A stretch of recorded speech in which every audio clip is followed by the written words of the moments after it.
Good morning. Happy Tuesday. Happy Tuesday. Today is Tuesday, March 22nd. Sorry, I got some error messages I'm dealing with.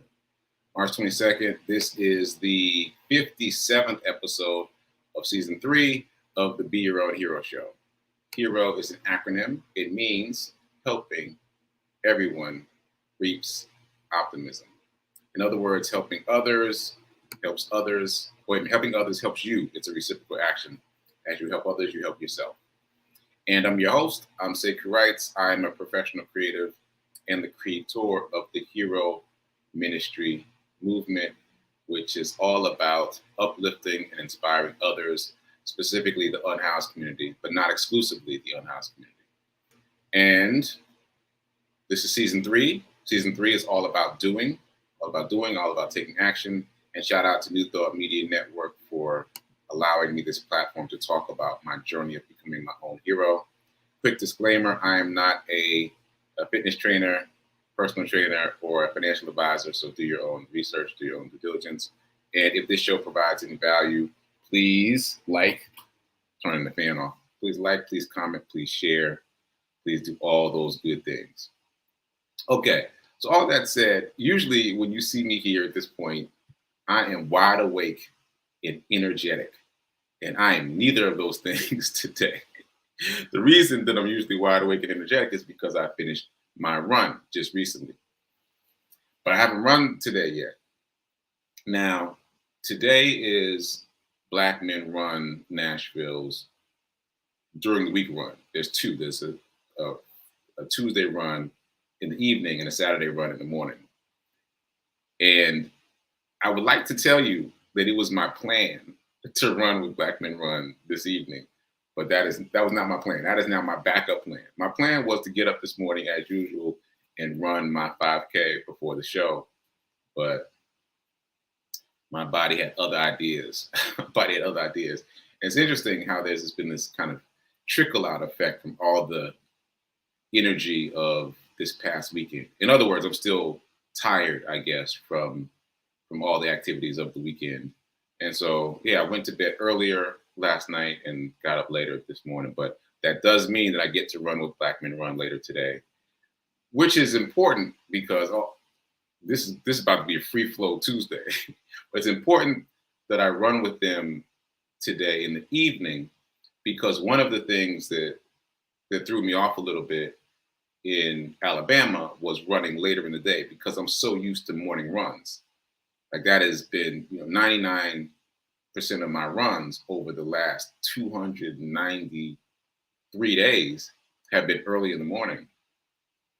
So I know it doesn't sound like much, but seriously, doing a run later in the day, my body was kind of like, what's going on? What are we doing? Right? So it'll be good for me to practice running later in the day today with Black Men Run. Okay, so that was a bit of a sidebar, and I think it's going to all make sense later. All right, shout out to Tim for checking in live. I appreciate it. Coffee and water right there. I got my water right here with me, Tim, ready. Okay, so HERO Ministry Movement News. I guess I already started talking about it. Today is day 295, which is mind-boggling. 295. I've been running at least a mile a day every day for 295 days in a row. Well, I guess 294 because I haven't run today yet. But still, 294 days in a row. I was just thinking, as you saw me look off there, I was just thinking, if I got the math right, in other words, that I tallied the days correctly, then my run streak will end exactly on June 1st. So as we approach June 1st, we'll see if my math is right. Because early on, I wasn't really keeping I was trying to keep an accurate count, but I wasn't very specific about it because, again, I only thought I'd be doing this for 30 days. Who knew? Who knew I'd still be doing this all these many days later? So anyway, if all goes correctly, I will be ending this run on June 1st. That'll be exactly day 365. Okay, so I'm going to show some show and tell today. I want to show a run report from right after the iconic run in Alabama. And if you have missed some episodes, you know what I'm talking about. Have no fear. I will recap what I'm talking about soon coming. But actually, this run report will do it well for me. So let me cue that up.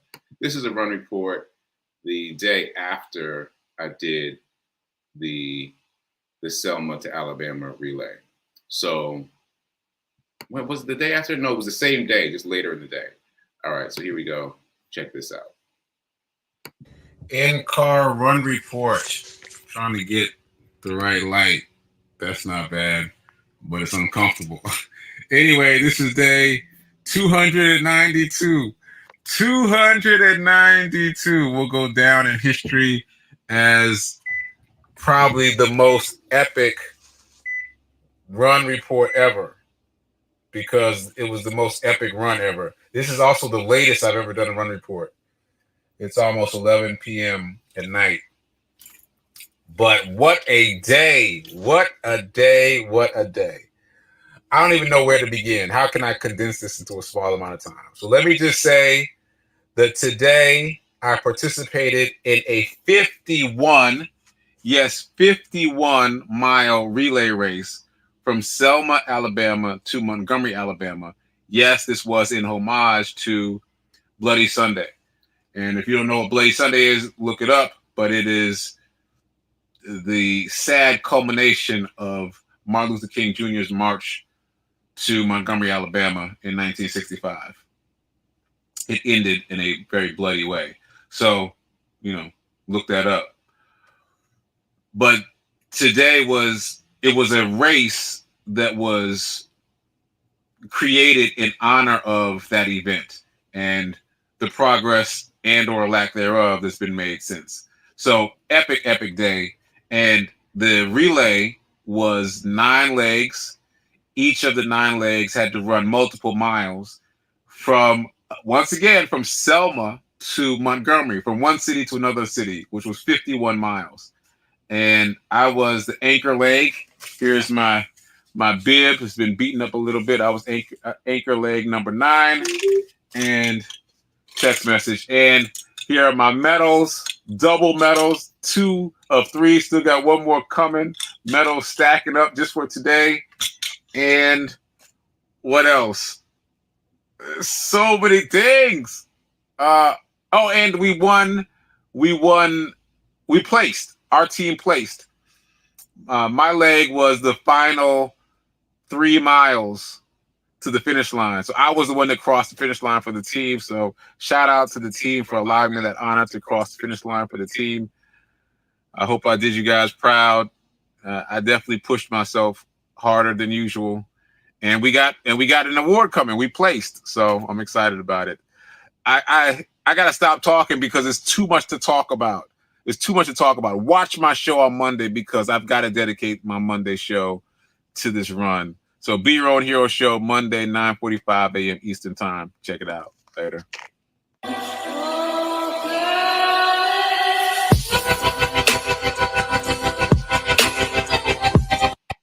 In-car run report. Okay, so that was the run report at 11 p.m. midnight, the day that I did the thing, the relay race. And I took my own advice. You heard me say Google Bloody Sunday in the video. I did that. And so I just want to clarify some things that I said in that video that weren't quite accurate. Hold on, just getting the next video queued up. Okay, so the marches, plural, that happened in March of 1965, there were 3. There were 3 marches. Actually, that's not even quite correct. There were 2 attempts and 1 march. So the first attempt was what became known as Bloody Sunday. And that's when Martin Luther King Jr. and the assembled mass that you've seen in all the photos began their march from Selma to Montgomery, to the Capitol in Montgomery, but they were stopped by state troopers and other racists who beat them and badly injured them. They beat one woman unconscious. And that photo, the photo of the woman, the Black woman who was beaten unconscious, that was taken at the Edmund Pettus Bridge in Selma, was the image that kind of became the iconic image for that day, Bloody Sunday. And it was indeed bloody. Like, we've become a bit removed from these names and titles over time, but it's called Bloody Sunday for a reason. It was very dramatic and traumatic for the people involved. And I just want to make a quick note that in all the images that I've seen of Bloody Sunday, the video footage, the photos, etc., I guess I always imagined that they had traveled a long distance before they were stopped by the state troopers. That Martin Luther King and company and everybody that was there assembled for this march had gotten a long way, but they were prevented from going the final mile. That is not true. Now that I've been to Selma, now that I've seen the bridge, I can tell you that they barely got started. The bridge, the Edmund Pettus Bridge, is right there at downtown Selma. It is the very first step out of town. So we're talking about they only got yards away.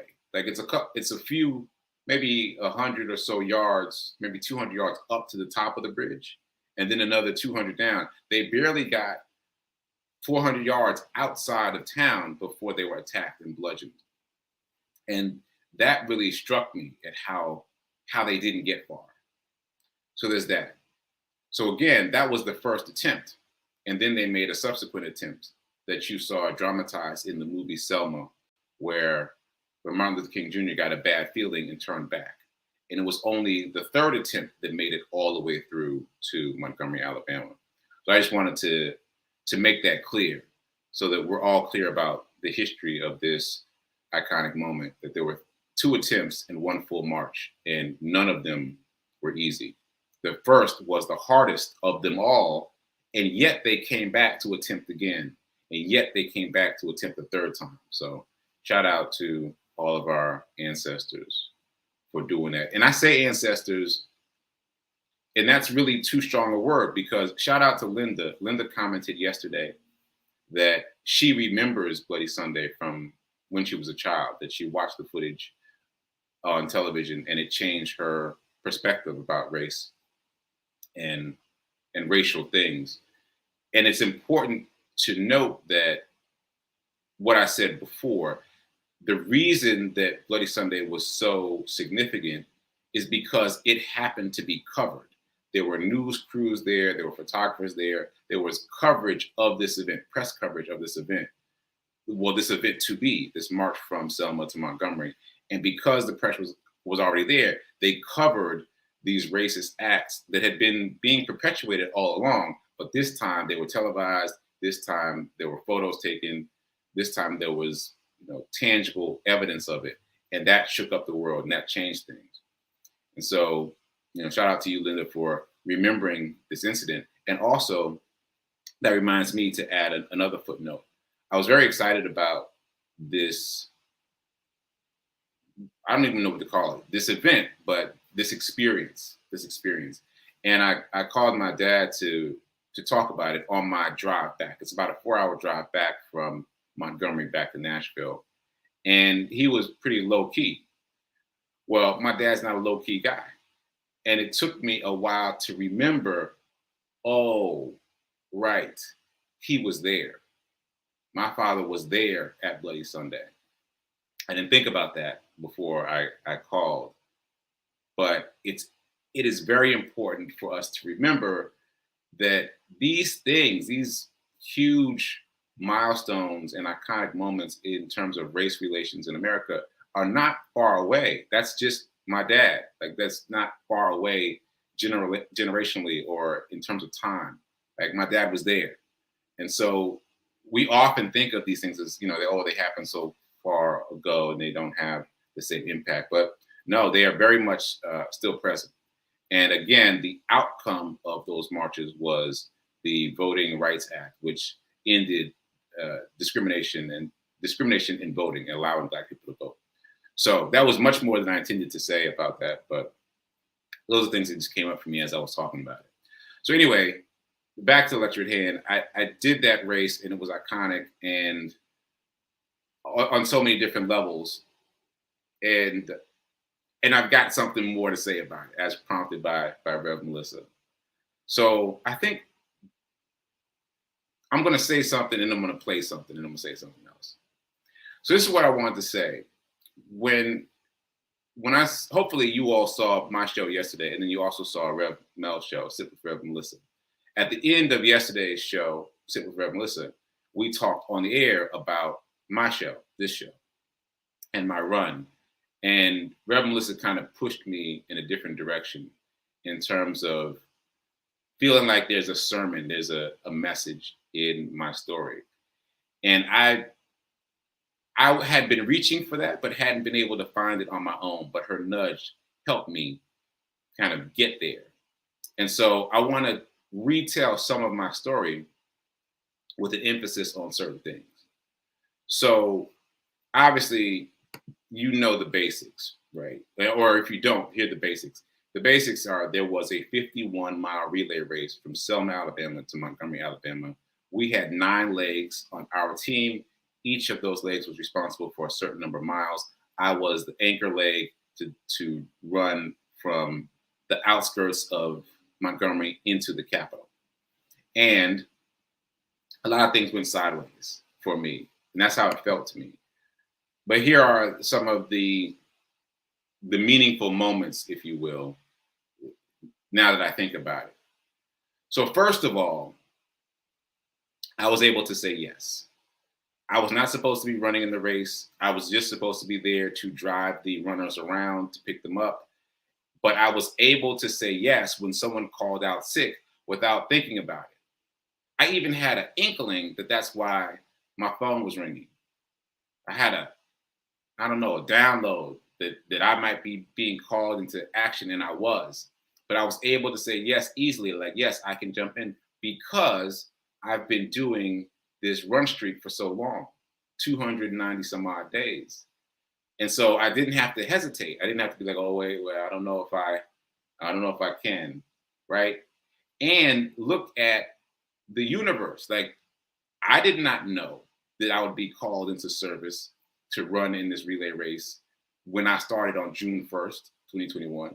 Like, I had no idea that there was even such a race, right? And the first time I heard about it, this 51-mile relay race, all the slots were filled.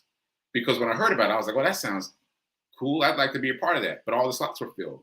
And I was like, all right, well, I can come and be a driver. And yet I was still called into service to be in the race. And I was able to say yes easily because I've been doing this running for all this time. So my point is what? My point is, you don't know what you're being prepared for. You just got to answer the call and accept the preparation without knowing what you're being prepared for. There's no way I could have predicted that there's going to be a race from Selma, Alabama to Montgomery, Alabama, paying homage to Bloody Sunday from 1965, and that I would be conscripted into service for that race. There's no possible way I could have predicted that. And yet I was able to say yes and to be of service because I was answering the continuous call to be of service in this run streak. And run streak has included several charity runs and many different nudges from the universe to keep going, because I could have stopped at any point. But all of the things that I've done up to this point allowed me to say yes. So that was the first thing. And then the second thing was I got lost.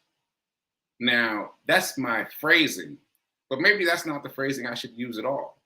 What happened was, and let me put a strong note on this epic moment that I completely skipped over. It's like, yet another sidebar, it's like our minds automatically defer to the negative spots in a story. And you've got to physically almost wrestle your energy, your attention away from the negative spots to focus on the positive spots, right? So I say that to say there's no reason I should have skipped over this other than I was focused on the things that I felt didn't go so well as opposed to the things that were great and epic and spectacular. So that said, at the very beginning of my run, right after I got the baton, by the way, was a bracelet. It was a Velcro GPS bracelet that we just wrapped around ourselves easily so that people could track our location. Anyway, right after I got the baton, I got a police escort. What? Yeah, a police escort. Now, apparently, everybody on the final leg got a police escort, and it's only partial. But still, who has had a police escort before? So as I started running and I neared some corner, a police car pulled out into the intersection and turned its sirens on and blocked all traffic coming either way so that I could run through the intersection without breaking stride. It was amazing. It was incredible. That said, after that, I wasn't sure where to go. I had already asked about it, and the woman was like, "Oh no, it's an easy route. Just go up there, make a right, make a left and a right." Shouldn't have trusted that. But anyway, I did that, and I kept looking for a sign. And eventually, I mean, way into running down the street, I finally saw a sign. Like I was panicking a little bit, but I finally saw an arrow. So I followed that arrow, and then I saw another arrow. I was like, okay, cool. So I started following these arrows, and then the arrows disappeared. I got to this big intersection. It was like 4 different streets converging at this intersection, like 4 different ways to go. There's no arrows. I'm like, oh, I'm looking around, trying to find arrows, couldn't find an arrow. Didn't want to break stride, didn't want to break momentum. And so what I did is I looked up. Literally, I looked up. Why was I looking up? I was looking for skyscrapers because to me, that would indicate downtown. I saw skyscrapers and I said, that way. And I started moving that way. And one of the comments on Rev Mel's show yesterday was like putting a pin on that. Like you looked up towards the sky, towards the universe, towards God, and found a way. And so I didn't really pay attention to that then, but I'm paying attention to it now. But that's what I did. And looking up guided me. I didn't stop. I didn't want to break stride. So I kept moving, but I decided to look up and I started following the skyscrapers. And that said, I was feeling really bad about getting quote unquote lost because if I didn't go the right route, like if the route that I took to get downtown added extra time, then maybe, we could have placed even higher if I had gone the right route. Like all the shoulda, coulda, woulda, right? Anyway, once again, here's another epic moment that I missed by paying attention to the negative, paying attention to me getting lost. Because I ran the route that I did, because I just kept following the tall buildings, I ran past the hotel where everyone else was staying, the hotel where I had dropped off all the runners earlier that day. And once I hit the hotel, I was like, okay, I know where the Capitol is from here. Let me go this way. And I made that turn, and lo and behold, 2 of my teammates who had run earlier legs of the race popped out of a door.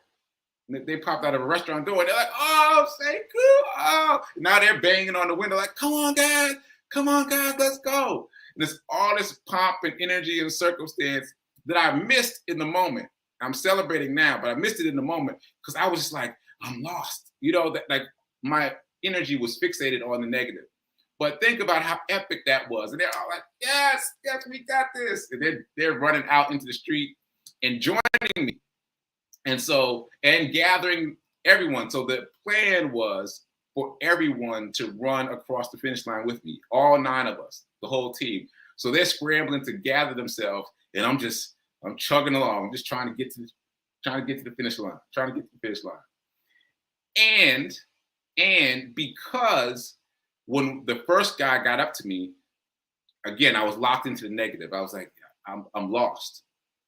It's the first thing I said, as much as I could say, because I was out of breath. I was like, I'm lost. And so he's reacting to that. And so he's telling the other guys, he's pulling out a cell phone. They're all Googling literally the Capitol and trying to find the navigation. And the thing that he says right next to me is, we got to make a U-turn. We got to turn around.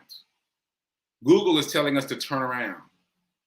And as much as I felt consciously like I was lost, like I didn't know the way, like I was off track, subconsciously, I must have had clarity because I said no.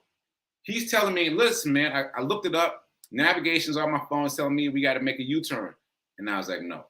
And then the rest of the guys, I didn't see them, but I could hear them yelling. They're yelling, go this other way, go, you got to go the way. And he's listening to them. He says, they're saying we got to go the other way. And I was still like, no. No, there was clarity within me somewhere that I completely didn't pay attention to because I was so busy paying attention to the conscious mind that was like, oh, we're lost. But no, something in me knew the way.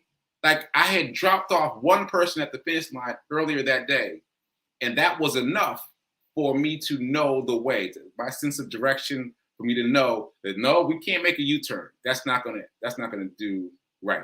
No, we can't shift. We got to keep going this way. And I was right. Eventually, I got there. Eventually, we got there with them following me because something in me knew. So how important is that? That even though I felt like I was lost, even though I couldn't see any more arrows, that there was something guiding me surely to the finish line. Surely to the finish line. I was clear that we were headed to the finish line before any of them were. Because we got to a place where I was like, yep, there it is. I remember that from when I dropped the guy off earlier today. There it is. But they're still asking, where's the finish line?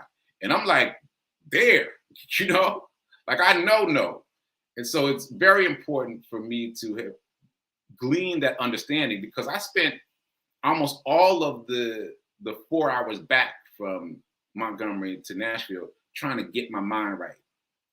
But I couldn't help slipping into those negative spaces of, not doing enough. Should have, could have, would have. Should have, could have, would have. All over again.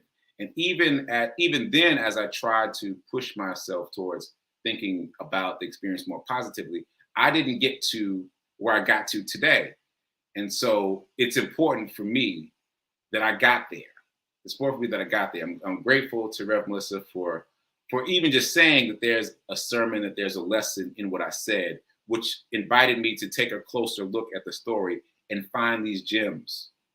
So to bring it full circle for you, and even when you're feeling like you're lost, even when you can't see the signs anymore that was so clear before, like you've gotten used to seeing signs, now you don't see any, that doesn't mean that you're lost. Or if it means that you're lost, you still are on your own GPS. Your GPS internally is still working. You just got to follow spirit. Following spirit will get you there, but you've got to get past all the nonsense at the top of your mind. It's like, I don't see any more signs. There's no place to go. I don't know what to do. Don't quit. Don't stop moving, and just make the best decision you can at the time to keep moving forward and trust and believe that your internal spiritual GPS is working. It's still on. It's still activated. It's still getting you there. All right. Now I had like 20 other things I wanted to talk about, but apparently I used all my time to talk about that. But that was a very big lesson for me. I felt frazzled and lost, but yet I was dead on course. And if I hadn't run the way that I ran, I wouldn't have run past my teammates who had that magical moment of seeing me run past them and were able to join me and come to the finish line. So, ashe, and ashe. So I may keep unpacking this experience over the rest of the week. I do have some things I'd like to say about abundance and finances and the stock market and the how-to guide. So I'm going to try to weave it all in. But right now it's time for prayer time at 10:15. And then at 10:30, it's time for Sit with Rev Melissa. I'll be producing that show, and maybe I'll pop in to say a word or two. And again, I'm grateful to Rev Melissa for pushing me in the direction of this being a sermon. Ashe. So keep doing. Be a hero. Be your own hero. Remember that now is better than perfect. Oh, I didn't even play the video.